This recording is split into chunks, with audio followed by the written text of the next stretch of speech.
What's going on, everybody? Welcome back to episode 3 of Through the Void Gate, all about ISA. I am joined by the new co host of the show, Spencer H., aka Sneaky Buffalo. Hey, everybody. So, Spencer has probably 40, 40 to 50 games with ISA. Where would you estimate you're at? Somewhere around there. I lost track after the 40s. So, That's asinine. Okay, so we have the resident ISA expert in the house. So I'm going to kick it off by, I want you to describe ISA's play style as opposed to the other two factions. well, there are three factions now. Well, But, yeah. I can't wait till we have the Kickstarter 2 episode. And then, so ISA is a really interesting faction. The thing that I call them the most, like the Jack of all trades faction, they have a lot of really good stuff that are good in a lot of different situations. They have really, really strong squads. I'd probably still say the strongest squads in the game, even though the Empyreans are really good too. Their jacks are really good at just doing a little bit of everything, so they're pretty durable. They've got melee, they've got range, they've got a lot of options. And then they're known for being a little bit tankier. They don't have the greatest defense, but they have different ways of buffing their armor. Although it is possible with the new Kickstarter 2 stuff to have a 7 defense armed 4 squad, which is kind of crazy. But, oh my god. Yeah, I mean, it takes 2 ciphers and some positioning, but it's possible.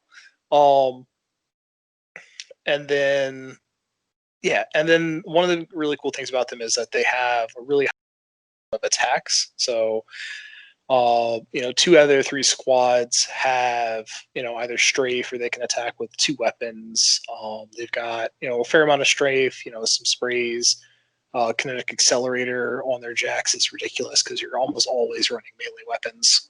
So they can get out a lot of attacks. And then with their weavers, they're really good at arc management.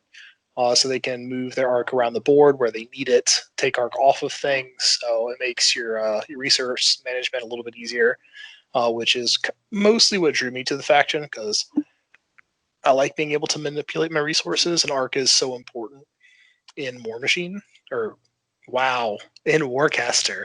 I was like, you don't even play War Machine. Where'd that come from? You know what? I was playing Brawl Machine for like 3 weeks straight, with nothing else going on for a little bit. So I only just got some Warcaster games in, like starting last week, and I'm super excited. Especially with the league coming up, hashtag, promo. And then now with the Kickstarter 2, with the Gate Crashers on the Morningstar, which is just crazy because it's so good. They can also field more stuff on the table than anybody else, except for Empyreans with Nyx, but that's a hero vehicle and it dies forever. So if I can help it. Yeah, it's pretty funny because, like, whenever I first started, talking about the game and writing stuff up on my blog and whatnot, I was like, yeah, I mean, in Warcaster, there's no swarm armies, and then because I'm not a big fan of swarm armies, and then I play, been playing ISA for forever, and the Kickstarter 2 drops, and it's like boom, Gatecrasher, and I'm just like, man, I'm playing the swarm army. I mean, because of limited activation and stuff, like, it's not a real thing, but you can get more people on the board, which gives you more options and makes it harder for to lose out on attrition and stuff like that. So it's they're just good at a lot of stuff. Compound armor makes them good against blast, gives them a little bit extra durability. So pretty much the main drawback to them is just they don't have any units other than the Interceptor, the new vehicle, that can get up the board quickly. They don't have any movement enhancing beyond that one model. So you got to be really careful about where you're dropping your void gates and where you're positioning your models, because for the most part, wherever you summon them, that's where they're staying. So you have to move with intent. Mm-hmm. Yeah, absolutely. coming from a Marcher Worlds player, sometimes I just move willy-nilly and then just like spike or play ciphers to get me where I need to go because I wasn't really paying attention. So it definitely Yeah, sounds like you have to be more cerebral when moving ISA. yeah. Martial Rules is really forgiving on that side of things. Whereas, yeah, ISA, like I'm usually thinking, like when I'm placing like gates and some of my models, I'm usually thinking usually 2, sometimes up to 3 turns ahead about what I'm summoning here, where it's going to go, and then what it's going to look like, what the board's going to look like, and where I'm going to need different models later on. So, yeah. Yeah, I don't have to think about that. The gate crasher helps a lot with that actually though, because being able to drop a gate during your normal gate phase and drop a gate off of your Morningstar means that you can have 2 gates out in 2 different parts of the board. So it does allow you a lot more flexibility in that side of things. I mean, it's still where you put stuff is where it's staying for the most part, but having that option of being able to decide where things and which gate things pop out of gives you a lot more flexibility on that. Yeah, that makes sense. Mm-hmm. So if you had to pick a couple things specifically, what would you say their strengths are and what would you say like their glaring weaknesses are? I feel like I inadvertently covered that a second ago, but yeah. So the weakness, since we were just talking about, is the movement thing. Yeah. That's a big thing. Another weakness that is a little bit more low key is their jacks are really susceptible to system lock because you're almost always running a 50-50 build, 50 melee, 50 range build. You can run like gun platforms, Morningstars, and stuff like that, but it's not my favorite, but it's an option. But you're almost always going to have at least one melee weapon. So system lock almost guarantees that your jacks are knocked out 50%. Whereas with other jacks, you're at like a 50-50 of it either completely making your jack useless or being completely useless. So it's kind of a toss up, but I don't like my jacks being at 50% power, and system lock guarantees that. The speed thing we talked about, and like I said, they're kind of jack of all trades. They don't have anything that is like really specifically great at one particular thing, except for Voss, being a boss in melee. That's really about it. Um, with Mira, like she just makes the arc management even more crazy. So that's like a super high strength is being able to field Mira and have everything within a 10-inch wall. This 10 inches from her, so it's a 21.2-inch bubble count as being charged is pretty crazy. That is insane. Yeah, she does other stuff too that's really good. Honestly, I don't remember what it is, but I know her entire card is phenomenal except for her gun. Like, she's so good, but that's her main thing. It's just like, yeah, I'm gonna summon out of here, and yeah, the whole squad that I just summoned, since it has an Aegis, they're all charged, and the Firebrand I just summoned, yeah, it's got its Maelstrom activated, and like, yeah, it's pretty crazy. So she's so good. So that's a huge strength of just being able to put her on the board. And then, like I said, I like that they're jack of all trades. But like I said, it can also be a hindrance because, like, Marshals, for example, they're really good at specializing. So you need something to shoot across the board and to break some armor. You go with your scout, double battle rifle, railgun, dust wolf, and it's just gonna murder things from across the board. You need something that's just gonna get up in the face and just throw out tons of attacks and just murder things. Then your fighter, double blazer, dust wolf comes in and just wrecks everything. Strike raptors, there's tons of different builds for them. Whereas for ISA, there's not quite as much. Like your jacks are good in most situations, but isn't specialized in any one particular thing. So some people might see it as a strength, like I do. Other people might see it as a weakness. Yeah, I mean, there's no like glaring stuff. Strength, just the volume of attacks. Again, like getting out tons of attacks is always good. Annihilators ignoring cover and getting strafe guns on range 12 POW 4 guns is pretty crazy. I despise that unit on a deep level. Yeah, I mean they're probably the best unit in the whole game. It's pretty hard to say anyone else is better than them. Like, let's be honest. As far as squads go, they can do so much work. Yeah, I've had them kill a full unit plus a full Dusk Wolf in like a single activation, and it hurt me. Yeah, I'd say the especially on full size where you're forced to activate squads. That's one really, really big strength for ISA is that their squads are so good. So you never feel bad about activating your squads. Like, you're never just like, I gotta activate this squad so I can get over here and score a point. You're just like, nah, I'm gonna activate my enforcers. They're gonna run up, they're gonna stab some things, clear out that point, then they're gonna shoot some other stuff over there, and then everybody's happy. Or you're like, I activate my annihilators, and they're just gonna, walk up and then just murder everything that just got dropped out of that gate. I think let's see, some of the craziest stuff I've done is with an Enforcer. So both of these scenarios, they had Reiteration Complex. An Enforcer squad killed a full health, fresh summoned Weaver, Marauder, and Nemesis. So that was fun. So my little 2-point squad just, had a 6-point swing there.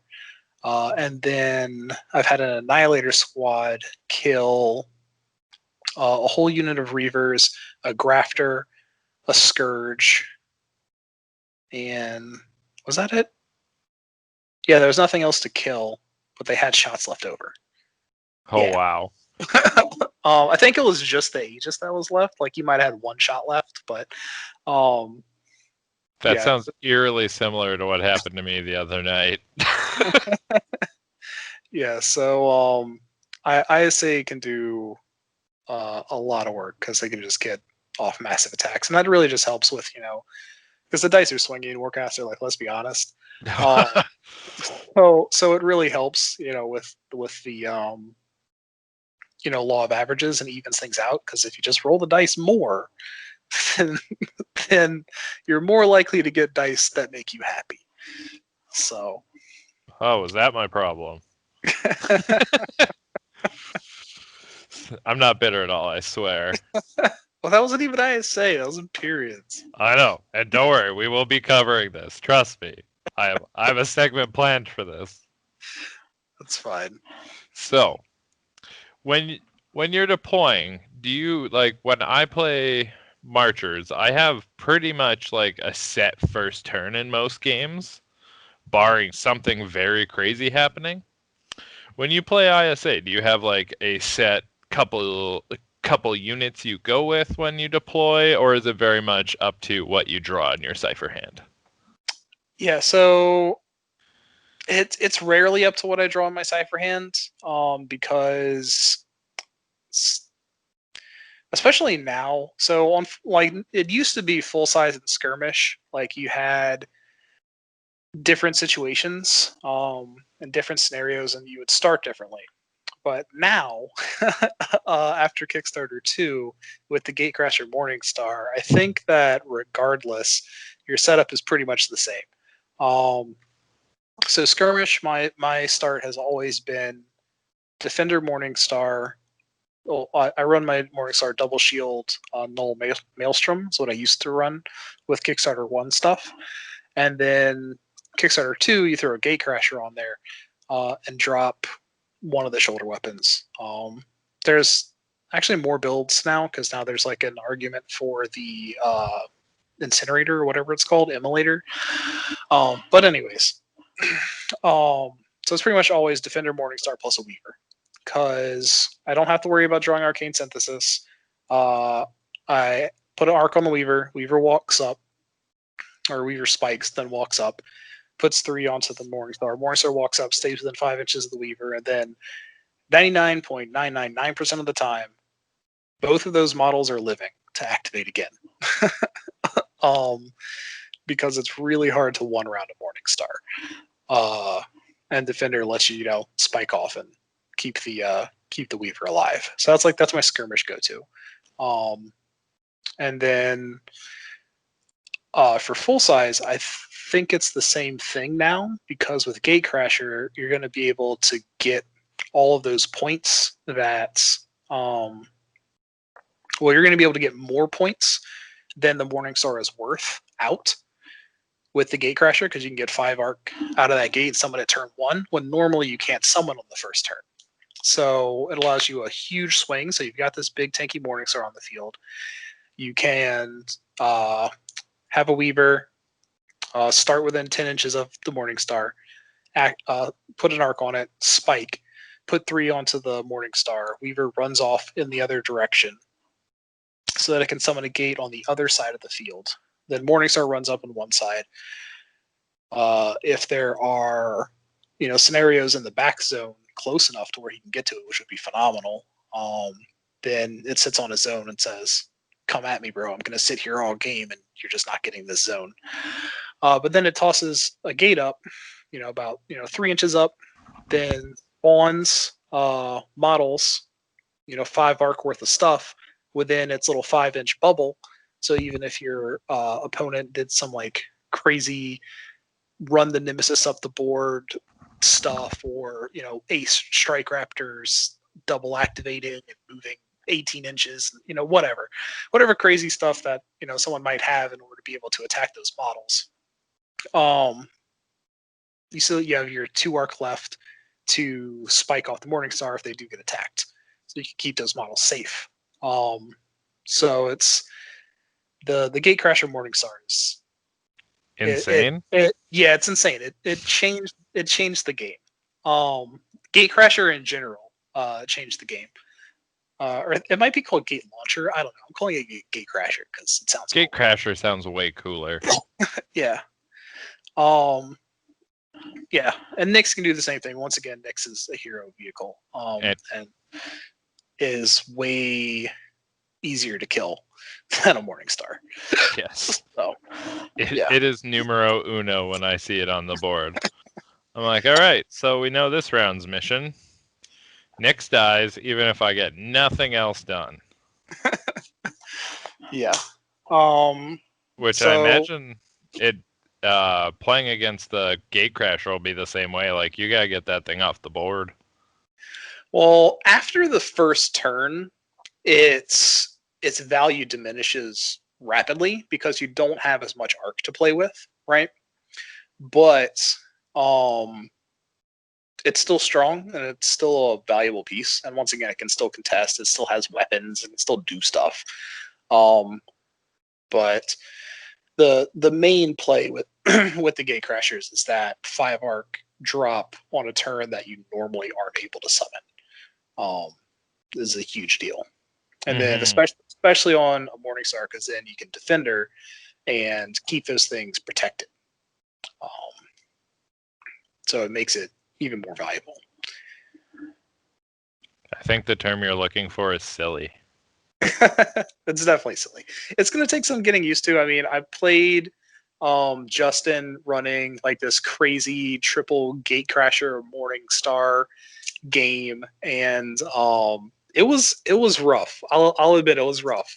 But I did some stupid stuff. But then I top decked #Yu-Gi-Oh! Heart of the Cards 100%. I had to draw Impulse Inducer to win the game. And I got to draw 1 card. And I had shuffled my deck. I had 2 cards on my discard pile, drew 2, and then shuffled my discard, or 2 cards on my deck, drew 2, shuffled my discard. So I had 1 card out of 9, because I think I was running 8 or 9 because I was running a 13 or 14 card deck, and I drew the Impulse Inducer. And I won the game off that one thing. So yeah, it was pretty crazy. I will say I did enjoy the Yu-Gi-Oh! Reference. It warmed my heart. Yeah, absolutely. Okay, so you sort of covered this. We seem to be blending topics here, but do any of the weapons stand out as being better than the others as far as for loadouts? Yeah. I mean, obviously there's going to be, different tiers of stuff, but a lot of things have purpose. So the really cool thing about, especially with Kickstarter 2 now, is there's a lot of options for play styles now. I actually, maybe that might be considered one of the weaknesses of ISA, is that there's not as many options for play styles with ISA as with some of the other factions. But yeah, definitely some standout weapons. So obviously, Gate Launcher is phenomenal. So then I guess we'll just go ahead and get into builds, because it's going to come up later anyways. These go hand in hand. So yep, the fire, that is literally the next question. So you just go for it. Yeah. So obviously shields on both jacks, because you want your stuff to survive. You have to take at least one shield on a firebrand, because being at armor 3 means you get one shot all the time. So you got to be at armor 4. So you can take at least one shield on the firebrand. Now, my favorite build is the assault rifle and bayonet and the maelstrom, because of, once again, volume of attacks. I'm a big fan of melee. Some people don't like it because it's shorter range, but once you have the play style of being like, I have melee stuff, so I need to be positioning my stuff in ways in order to take advantage of that, it's really not a big deal. So volume attacks, because assault rifle bayonet gives you 2 attacks for 1 point, and then maelstrom, it's a spray and it ignores cover. Melee ignores cover, so that's why I like it. And kinetic accelerator is such a good card with firebrands that I feel like running multiple melees is so good. So even though it's only a 4-point build and firebrand has 5 hard points, because of how ridiculously good maelstrom is, like, it is probably one of the best guns in the entire game. It doesn't matter. It's worth it. It's definitely worth the points. The extra defense versus ballistic is phenomenal, because there's a lot of really scary ballistic stuff, especially out of Marcher Worlds.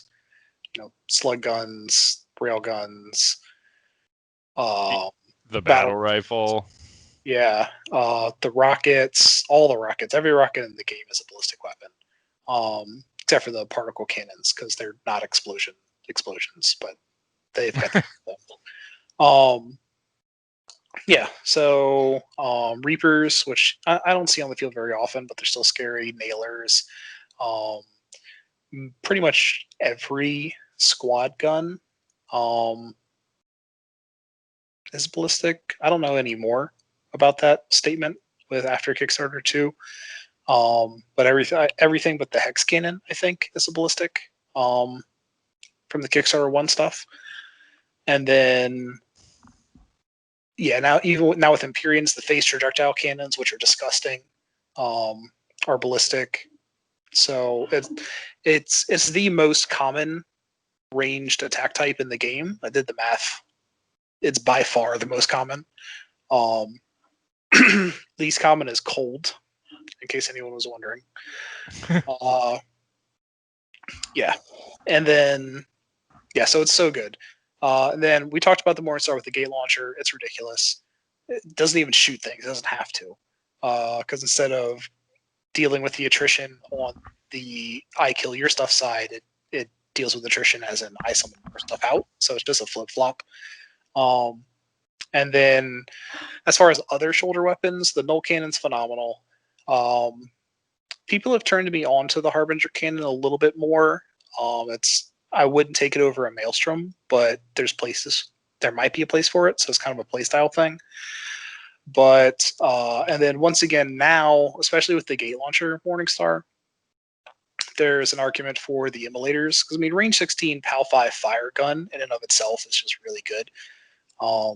So it's just a really good gun, but especially being able to get up to range 19 with a fully charged Morningstar, especially on full battle force. Like, my Morningstar is probably going to be running an immolator and a gate launcher, just so it has that extra range. Whereas Null Cannon's really good, especially against other heavies or gates or annoying things like Raxus and Grafters and stuff that you want arc off of. Vosses, because if you null Voss, he can't spike to ignore the attack. Yeah, null cannon's really good. Immolator's really good. Gate launcher's really good. Maelstrom's really good. Other stuff is meh. So that's how I would describe. Okay. Yeah, that makes sense. You see a high volume of those things, like in the few games I've had against ISA. Mm-hmm. Definitely seen a lot of that, and I agree with you. I've never seen anything not run the shields because it's just far too squishy. I've seen a couple double shields. I don't know how I feel about that yet. I don't know, like, everyone thought it was going to be like the bread and butter sweetest thing, and I'm not sure it panned out that way. Yeah, it doesn't, for me, it doesn't add enough staying power in order to make up for the lack of output that you get from taking that, especially when you're comparing it to an assault rifle and bayonet and getting 2 attacks. I just don't think it's worth on the Firebrand. Now, on the Morningstar, I run double shield all the time. You don't have to. I like it. But you definitely need at least 1 shield to get up to armed 5. And then you can take, a Seeker or an FBF of grenade launcher is actually not bad. It's going to be a range 13 blast, Although there is now a lot of blast hate with all the mantlets. So I feel like the grenade launcher has lost a lot of value. Plus, I don't like the way it looks. It's really chunky. So I'm all about the chunky weapons. Yeah. I just got my Morningstar in Monday, I think, in the mail, and I put it together, and then I just glued 2 shields on, especially after someone showed me, like, someone posted on Facebook, and they had the shield like in reverse of what I normally thought about the shield being in. So now it looks like it's almost like a gauntlet on your hand, and it looks super aggressive. And I fell in love with it. And I was like, yes. My Morningstar I did see that. Yeah, I have managed to break my Morningstar 4 times since I put it since I got it. But yeah, so I'm a little frustrated with it right now, but that's okay. That's a me problem, not a Morningstar problem. You know what? My Strike Raptor's not my. He was base coating them for me the other day, and before I took it over to him, I picked it up and it just like fell off its base, like one leg detached, and it just went for a roll. I glued it back together, gave it to him, and sure enough, the top half of that thing's so chunky, he was rotating it as he was painting it, and same thing. Oh man, yeah. The I don't know what the Strike Raptors connections are like, but the leg connections on the Firebrand and the Morningstar drive me insane. Absolutely insane. But everything else puts together like an absolute dream, except for the leg joints on the jacks. Everything else is phenomenal. The Marcher World's leg spots aren't too bad. I just think in the Strike Raptors case, it's just so top heavy that like you probably need to pin it. I'm just lazy. Yeah. Yeah, I didn't want to pin my Morningstar, and then I tried to, and then it still fell apart, and I need to re-pin it with different stuff. But I'm just leaving it alone. I'm moving in a week, so I'm just gonna wait until after all that's taken care of to deal with this. So you don't have any, you don't find any issues with the output of the double shield Morningstar? No, because especially on skirmish, you can get into melee, and the other thing is if I'm on an objective, you need to be on that objective to score it, which means you're in my melee range. So usually the Morningstar is able to survive long enough and to be enough of a problem that he can still punch some stuff. And the Power 4 melee weapons are, they're solid weapons. So I don't think it's too much of a problem. And mostly I'm not looking at the Morningstar as an output jack. It's not a Strike Raptor. It was never intended to be a Strike Raptor. So, yeah, as long as it does its job and it holds a point and it draws some fire and it keeps other stuff alive. And then also with its impulse reciprocator spike, the Morningstar can actually do a lot more work than you would think because it gets to shoot you on your turn. So, yeah. Yeah, I actually did forget about the reciprocator. So, yeah. It using it as like a point holding turret actually sounds very promising. Yeah. Plus, once again, there's kinetic accelerator. So yes. In my opinion, using my builds and the way that I play ISA, it's such a clutch card. It's in my ISA games, it is 100% in my deck. In other factions, I have difficulty putting it in the deck unless I'm running very specific builds. But ISA, it's just auto take. Yeah. I am planning to test it in Marchers coming up, I think, in our next game. So we'll see how it works out for me.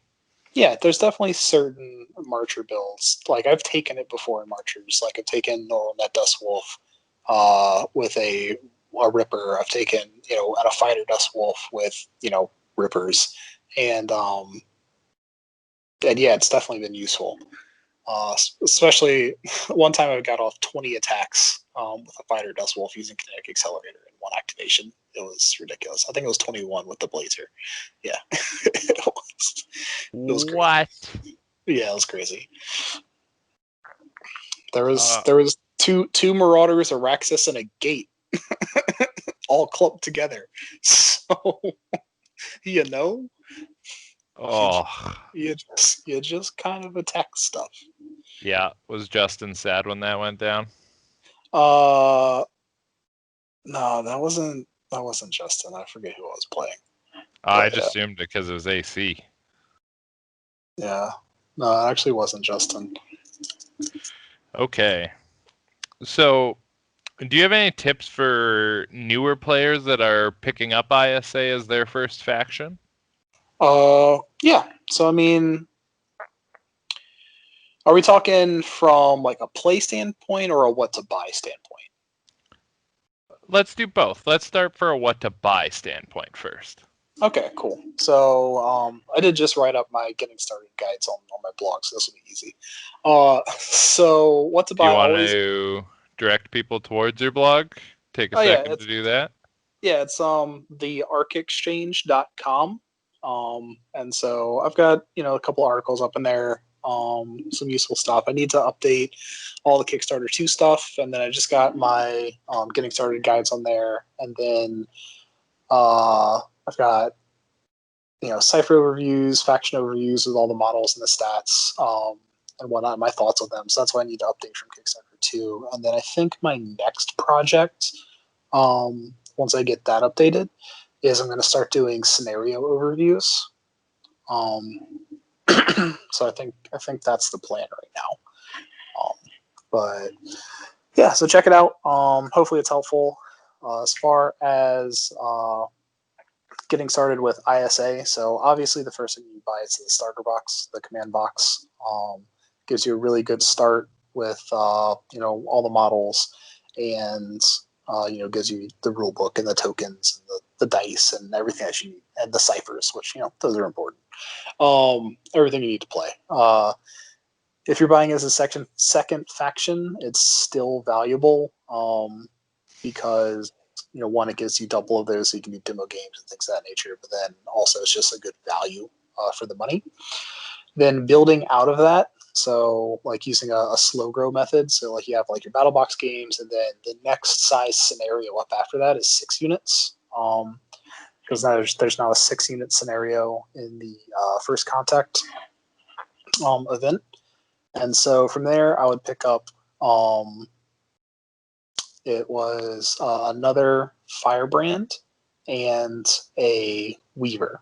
So that puts you at 2 weavers, a paladin commander, 2 firebrands, and an enforcer squad. Then to get to skirmish, you go with a Morningstar and a paladin annihilator squad. So that rounds up the whole list.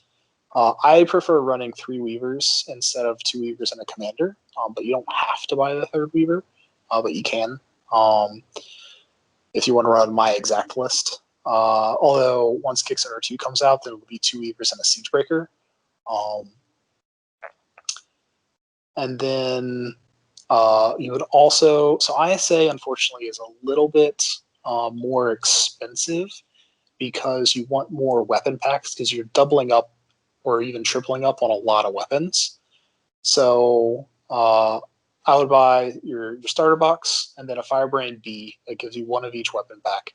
And then I'll buy 1 more of each weapon pack.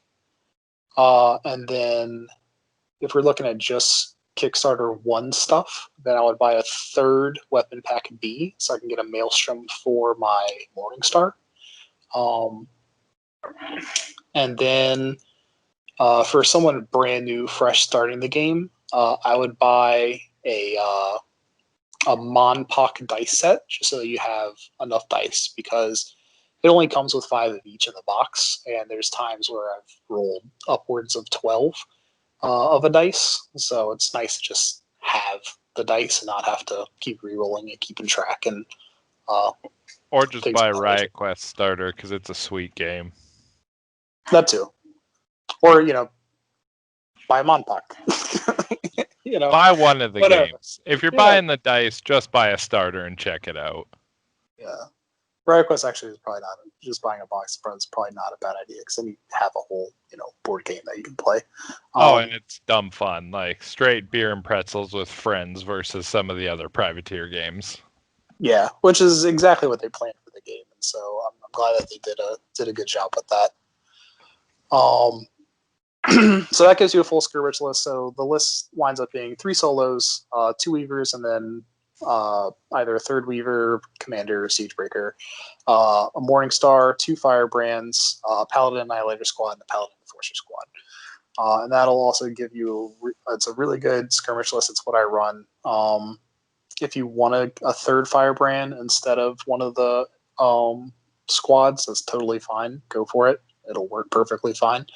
I just only run 2 firebrands in my full size list, so I didn't, why spend more money, basically. So then moving up to full size. So next step up is 11 and 2 using the escalation format. And so from there, you grab basically just a bunch more squads and another solo. Heroes, whatever hero you want. I like Voss for skirmish. Sec is really good too if you keep him alive and get him to do his things. Mira's ridiculous, but I think on skirmish he's just too squishy and isn't going to be that valuable. And then Moorgrave and Voss do very similar things, and I just like Voss more, and I don't plan on playing AC ever, so I just go with Voss. Then, going up to 11 to 2, you grab 2 more squads. So I'll grab 1 of each, Enforcer and Annihilator, and then a solo of choice. Whatever solo you want. And then another hero, so whatever hero you want. And then going up to full size, so 15 and 3, pick up another hero, and then another squad, and then a firebrand until Kickstarter 2 comes out, and you pick up an interceptor, or you just proxy an interceptor. And then I think we need 1 more solo at this point. 1, 2, 3, 4, 5. Yeah, 1 more solo. Firebrand, squad, solo, hero. Maybe it's 2 solos. I don't remember. But yeah, basically you just fill out the army with whatever else you need to get to full size. But for full size, you need at least 5 squads. You need at least 5 solos. And then that gives you 5 more slots for jacks and vehicles. So I recommend 2 Firebrands, 1 Morningstar, 1 Interceptor. So you've got a good variety of things that you can summon at different points cost, and they do different stuff. And then whatever that 5th slot is, it's personal choice. So you want another Morningstar, do another Morningstar. You want another Interceptor, do another Interceptor. You want another Firebrand, do another Firebrand. In my opinion. No, that makes sense. That was thorough. So that is awesome for anyone looking to start up. Now, I find myself falling into certain traps playing Marcher Worlds. There's I find myself wanting to take 2 Strike Raptors when it's probably not the move, that kind of thing. Mm-hmm. Is there anything like that that seems appealing in ISA that you'd be tempted to take that you probably shouldn't? Back in the day, I would say emulators, but now I've been turned on to them. So I think the only trap that I've seen from what other people have been doing is, well, one, just running too many Morningstars. I think running any more than 1 heavy in any list, even full size, is very, very difficult. Unless you have them specifically for this one's built out for this scenario, this one's built out for this scenario, and that's why I'm taking them, and you have a plan for it. But having 2 heavies out on the field at the same time is very difficult because all of the heavies are very arc intensive. The Morningstar is the least arc intensive, so there's a place for it. So you can do it. Definitely never run more than 2. That's just craziness. Unless you're doing weird gate launch crasher builds like Justin was testing out, but there's a very specific build. Yeah, so there's that. That's just heavies in general. And then I think for the one thing that I've seen is Paladin Commanders. They're okay, but there's not really a reason to run more than 1 or 2 of them in an army. In skirmish, I run 0. In full size, my list, I'm going to run 1, but you can run 2. It's fine. But yeah, I wouldn't run any more than 2 ever. They just don't have enough output. There's the spike's really good, but isn't something that you need to be spamming 24/7. So it's a utility piece. And looking at it as utility pieces is basically how you need to look at it. Other than that, pretty much anything that you pick on ISA. I guess the double shield builds are a trap, so I'll put that in there as traps. Just because the output's so low and it's not going to matter that much as far as durability goes. But yeah, I think those are the only traps I can think of. ISA's very solid across the board. Like I said, they're kind of the jack of all trades faction, so you can't really go wrong with anything. I'm not super thrilled about the interceptors. I don't know if that's going to come up later. But yeah. What don't you like about them? Their output. So,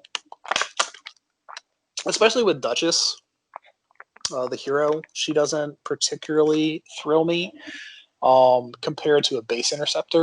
She's got some okay, some decent new maneuvers, but as far as anything else that she brings to the table, her gun is really interesting, but because it just doesn't have enough output. If the base gun that was on it had strafe base, which I think it should because there's 2 assault rifles on there. Come on, I'd feel way better about it.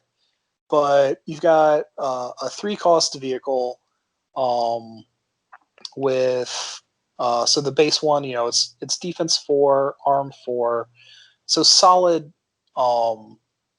defense stats, but nothing phenomenal. But they've only got 3 boxes, compared to, like a Razorbat with 3, 5, and 4 boxes. So it's super durable. Most of the time. Sorry. I hate you. Oh, that was funny. Watch the most recent YouTube video that I'll be putting up about the same time as this podcast, and you'll get a lot of this hate towards him. And then, yeah, so it can die really easy to a good dice roll. Someone on the Discord was doing some math, and it can get one shot like relatively easy, like 30% of the time on like some not super uncommon scenarios. And the fact that vehicles don't get any cover is a big deal. Yeah. Yeah, so it has one less hitbox than all the other vehicles. It has way lower output. The Tempest Cannon is like its one saving grace. High intensity spray is pretty good. So POW 4, with high intensity, it can only have 1 arc, so it's 2. Duchess can up that a little bit with certain maneuvers and whatnot, but she doesn't bring enough to the table, in my opinion, to warrant having a permanent slot in your army gone. Maybe, I don't know. I'll have to play tester. But the Interceptor, in my opinion, it definitely brings something to the table that ISA did not have. So I really appreciate that. It's super fast. So speed 9 with I think it's a Duchess specific one where if it kills something, it can move 3 inches. But even without the base one, and Duchess have the reposition 5 at the end of the turn one, which is really, really good. And the fact that you can move up, attack, and then spike, and then have that maneuver is really good. So it's really fast. It can move around the board. It's a great contesting piece. So as long as you just look at it as this is a contesting piece, and that is its purpose and its job, then it's not a bad model. It does its job very, very well. I just wish it had a little bit more output, especially compared to the other vehicles, because even Nyx and the Zenith, which are, very much utility pieces, they have better output. So. And yeah. the double maneuvers doesn't help that at all? It can. Well, it's not as far as volume. It can help it kill. So the Duchess can a little bit, because the Duchess has one maneuver that turns the guns into strafe guns, which I think it should be base. And then also adds a red die when attacking warrior models. So it could, that can be valuable if you want to kill some solos, or you need to clear a squad off an objective or something like that. So it's valuable. But the only thing then the other thing that Duchess does is she gives a boost against flying vehicles, which is useful. And you don't really need the extra attacks against flying vehicles, so she's like a really good anti-flying piece. So I'd probably take her just for that maneuver, to be able to say that Nemesis or these other vehicles, they can go die. But the base Interceptor, the only maneuver it has that boosts its attack is being able to reroll its attack, which is really good and helps you smooth out your dice. And it's definitely not bad at all. But it doesn't give you more volume of attack, where all of the other ones beat them out on that. So that makes sense. I do like the anti-air aspect. That is, I think she's the only one of her kind in the game that does that right now. Zenith does it. Yeah, we'll get into that next episode. And the Razorbat does it if they have a specific build. Disclaimer, when we cover Empyreans, I am going to be salty. Well, it's just a good thing we didn't get to play tonight, because they used to be all extra salty. Oh, I plan to get one more game in before we cover that. Don't you worry. I need to try and get revenge. My ego is permanently damaged. It wasn't even that bad of a game. I've had way worse games. You weren't on my side of the table, okay? It felt bad. That's fair. That's fair. So, we had mentioned at the beginning of the podcast how Spencer is joining the podcast permanently. We have one other person joining the podcast permanently, and that is Justin R. Moore or Spencer. What are his other tags? Oh, Dino in the Discord or Artemis Quinn in other situations. He will be our third co-host going forward. Spencer is kind of your ISA and Empyrean expert. I am your resident Marcher player, and Justin probably has more experience than any other player with AC.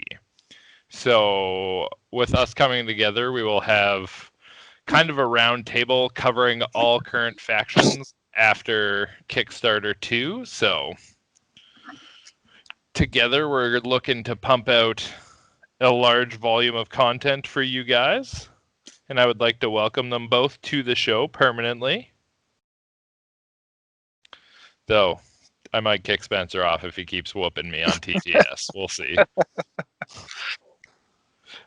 Speaking of Justin, he has a question for you since you guys play all the time. Mm-hmm.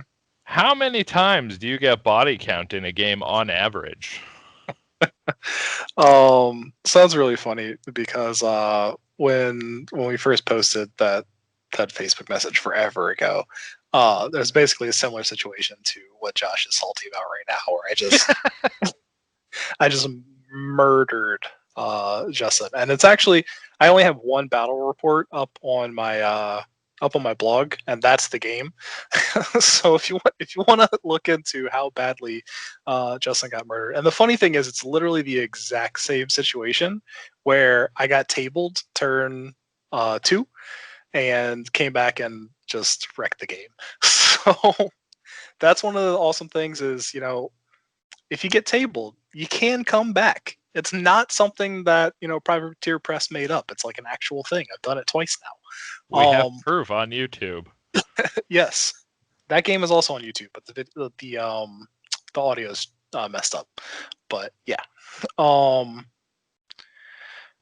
yeah. So a lot. The answer is a lot. And if anyone doesn't know what body count refers to, it is a secondary objective in the rulebook. So it's whenever you kill 3 entire units. So that can be 3 solos, a solo and an entire squad, and a jack. Any combination that equals 3 units, you get an extra 3 victory points. So we just use that as like as a measuring stick of like how badly things are going for someone. Because you don't take secondaries in skirmish. It's against the rules, which we didn't know at the time. So whatever. So yeah, the answer is a lot, just because maelstroms and kinetic accelerators and all sorts of other attacks on a 3-arc firebrand, which my firebrands are always 3-arc because Weeper's OP. Yeah, it's a lot. If you place a gate within 6 to 9 inches of my firebrand, I'm a very, very happy boy. I'm not even surprised after the other night. I totally expected that answer from you. Yeah. Well, you also it's so weird how consistently good my dice are. Like, really weird. I was playing like a player for their first time earlier today on TTS. They're not a brand new player. It was their first time playing skirmish though, which blew my mind because they've played is full battle. And my dice were just ridiculous, and I just felt really, really bad. Like, I feel bad about my dice a lot. As you should. Yeah. So Fiddles. Poor fiddles. I don't even want. I have put that out of my mind. I'm pretty sure I had nightmares that night. I'm just gonna keep bringing it up. You can never forget. I may never take fiddles again because of that.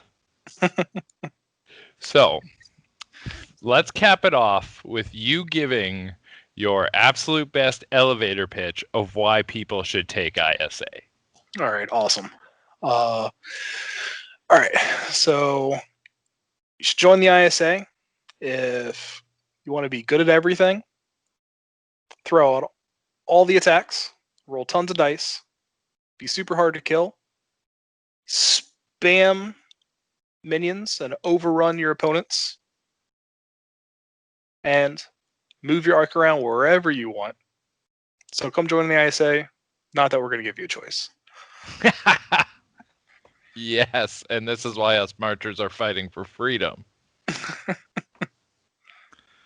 All right, man. I think you covered that pretty thoroughly. Do you have any final thoughts? No, nothing in particular. I mean, thanks everybody for listening. Appreciate it. If you have any questions, feel free to hit me up. And yeah, enjoy the game. It's great. All right. And my final thoughts would be, I hope everyone's staying safe out there, and you should join the First Contact TTS League. It's going to be sweet. Oh yeah. Signups are live right now on Facebook and in the Discord, and they end Saturday. So come play. I will have this up by the Friday, so just in case, it's Saturday the 14th. Yeah. All right. Thanks everybody for listening, and we'll talk to you guys next time.